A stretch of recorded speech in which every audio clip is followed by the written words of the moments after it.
Friends, आज हम एक हॉरर स्टोरी पर उसका नाम है अ फेस इन द डार्क, जिसे लिखा था रस्किन बॉन्ड ने।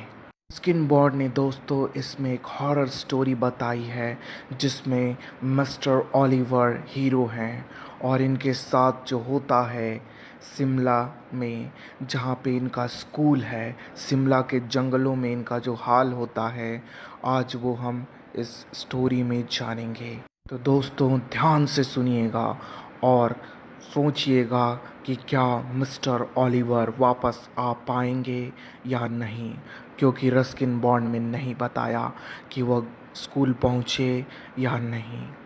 तो पहले हम दोस्तों रस्किन बॉन्ड के बारे में जान लेते हैं। रस्किन बॉन्ड का जन्म हुआ दोस्तों 19 मई 1934 और अभी वो 86 उम्र के हैं, कसौली में। इन्हें अपनी राइटिंग के कारण पद्म भूषण, पद्मश्री और कई अवार्ड मिल चुके हैं दोस्तों। इन्होंने कई मूवीज़ में भी काम किया, जैसे कि द ब्लू अम्ब्रेला, सात खून माफ और द ब्लैक कैट। इन्होंने a face in the dark को पब्लिश किया था दोस्तों 2004 में। तो आइए हम इस स्टोरी को, हॉरर स्टोरी को पढ़ते हैं। स्टोरी की कहानी उस दिन की है दोस्तों, जब ओलिवर जो होते हैं वो स्कूल से कहीं दूर चले जाते हैं और जब वो वापस आते हैं तब अंधेरा हो जाता है। अंधेरा बढ़ने के कारण वो सोचते हैं कि क्यों ना मैं शॉर्टकट ले लूँ, पर जब वो शॉर्टकट लेते हैं वो रास्ता थोड़ा डरावना था, क्योंकि वहाँ पे पाइन ट्रीज़ होते हैं, लंबे लंबे पेड़, और जब इनमें ठंडी हवाएं चलती है तो ये आवाज़ करते हैं। और शिमला का मौसम भी ठंडा ही होता है दोस्तों, ठंड की रात होती है शिमला में। और मिस्टर ओलिवर चल रहे हैं, वो एक शॉर्टकट रास्ता लेते हैं जिसमें कोई नहीं जाता। कमज़ोर दिल वाले उससे दूर ही रहते हैं, जो थोड़े डरपोक होते हैं। पर मिस्टर ओलिवर उनमें से थे दोस्तों जो कि भूत प्रेत में विश्वास नहीं करते। वो कहते हैं कि ये सब वहम होता है और वो इस रास्ते पे चल देते हैं, वो शॉर्टकट रास्ता पे। जब वो शॉर्टकट रास्ता पे चल रहे होते हैं दोस्तों, तब उनका जो टॉर्च होता है उनकी बैटरी लो हो जाती है और कभी वो जलती है कभी बुझती है, कभी वो जलती है कभी बुझती है। ओलिवर उसे बार बार हाथ से मारते हैं, तब वो थोड़ा जलता है फिर बुझ जाता था। उस रास्ते पे दोस्तों उन्हें दूर दूर तक कोई नहीं दिख रहा था। उनकी टॉर्च कभी जलती तो कभी बुझती, सिर्फ अंधेरा रास्ता दिखता और आगे तक कुछ भी नहीं। वो हिम्मत करके आगे बढ़ने लगे दोस्तों। दूर दूर तक कुछ भी नहीं था, सिर्फ और सिर्फ बस बर्फ की पतली सी गली दिख रही थी और उसमें वो चलते जा रहे थे, चलते जा रहे थे। पेड़ के सामने सामने से गुजर रहा था और वो पतले से रास्ते में बस चल रहे थे। दूर दूर तक सिर्फ बर्फ था। पेड़ों से जब बर्फ गिरती थी, जब हवाएं तेज चल रही थी, और एक अजीब सा आवाज होता था, मानो पेड़ बोल रहे हों। मिस्टर ओलिवर वैसे तो काफ़ी ज़्यादा निडर थे दोस्तों, पर उन्हें जल्दी से अपने स्कूल पहुंचने का रास्ता ढूंढना था और वो ढूंढने लगे। वो अब थोड़ा डरने लगे थे, क्योंकि थोड़ी रात ज़्यादा होने लगी थी। पूरा रास्ता जंगल का ही था, उस पर भी पेड़ अजीब तरह से आवाज़ कर रहे थे। तभी अचानक उनका जो टॉर्च था वो बंद हो गया। उन्होंने उसे ज़ोर ज़ोर से पीछे से मारा, तब अचानक उसकी लाइट जली, और जिस पे जली दोस्तों, उसे देखकर वो काफ़ी ज़्यादा हैरान हो गए। वहाँ पे एक बच्चा बैठा हुआ था जो कि उसी स्कूल यूनिफॉर्म में था जो स्कूल में मिस्टर ओलिवर पढ़ाते थे। उस बच्चे को देखकर मिस्टर ओलिवर उसके पास गए।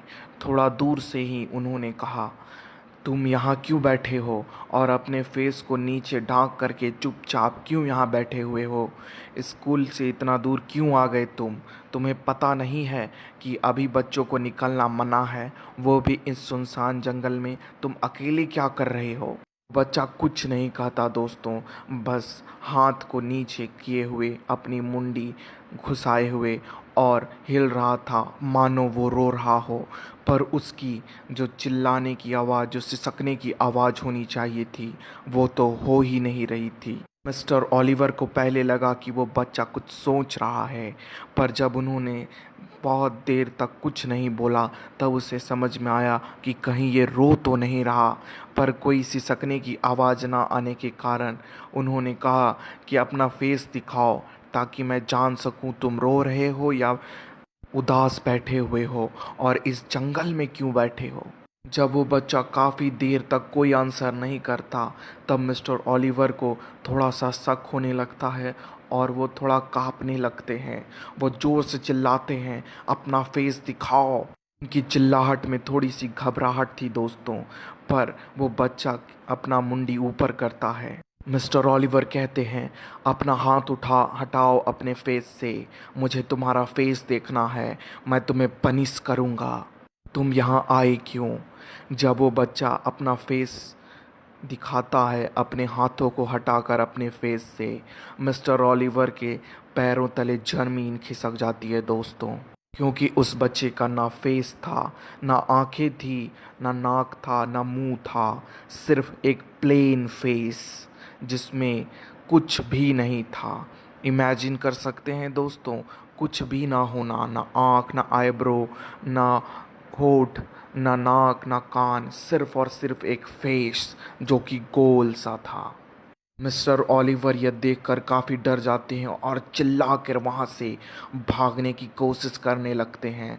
उनके हाथ से वह टॉर्च गिर जाता है दोस्तों। उस बच्चे को देखकर वो काफ़ी ज़्यादा घबरा चुके हैं और जल्दी से वहाँ से भागने की कोशिश करते हैं। ओलिवर वहाँ से किसी तरह ज़ोर से भागते हैं और चिल्लाते हुए वहाँ से आगे बढ़ने लगते हैं। वो दौड़ने लगते हैं दोस्तों, बहुत तेज़ दौड़ रहे हैं। उन्हें लगता है कि वो बच्चा उनके पीछे ही आ रहा है और वो अपनी जी जान से जितना उनकी तेज़ी थी उससे भागने लगते हैं। उन्हें कुछ भी नहीं दिख रहा, चारों तरफ अंधेरा है। उनकी टॉर्च भी वहीं पे गिर गई और वो सिर्फ दौड़ते ही जाते हैं, दौड़ते ही जाते हैं।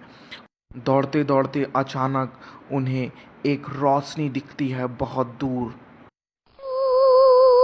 ओलिवर जल्दी से उस रोशनी का पीछा करते हैं और जब वो वहाँ पहुँचते हैं दोस्तों तो उन्हें दिखता है एक आदमी है जो कि एक लैंप लिए हुए है, यानी लालटेन दोस्तों, और लालटेन उसके हाथ से हवा चलने पर हिल रहा है।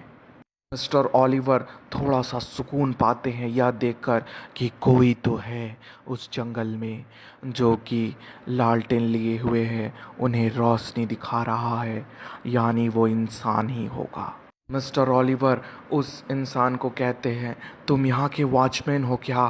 तुम्हारे हाथ में लालटेन है? वो कहता, हाँ साहब, मैं वॉचमैन ही हूँ। वैसे आप इतनी ज़ोर से क्यों भाग रहे हैं? कहीं कोई एक्सीडेंट या कहीं कोई अनहोनी हो गई है क्या?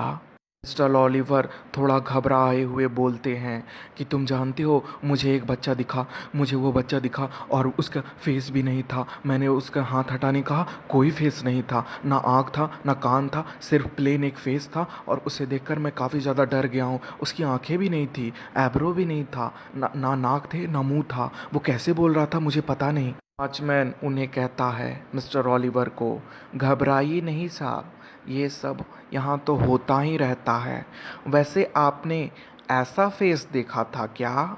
और यह कहकर वो वॉचमैन लैंप को अपने फेस के पास ले आता है दोस्तों, और उस लैंप यानी लालटेन की रोशनी में रस्किन बॉन्ड उसका फेस देखते हैं।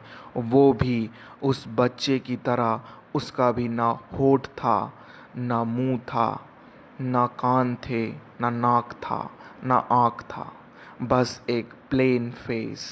यह देखकर दोस्तों ओलिवर के पैरों तले फिर से ज़मीन खिसक जाती है और वो वहीं पे गिर जाते हैं।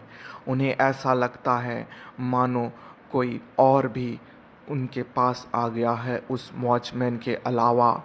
और तभी वो लैंप जो होती है वो बुझ जाती है दोस्तों, और स्टोरी यहीं पे ख़त्म हो जाती है।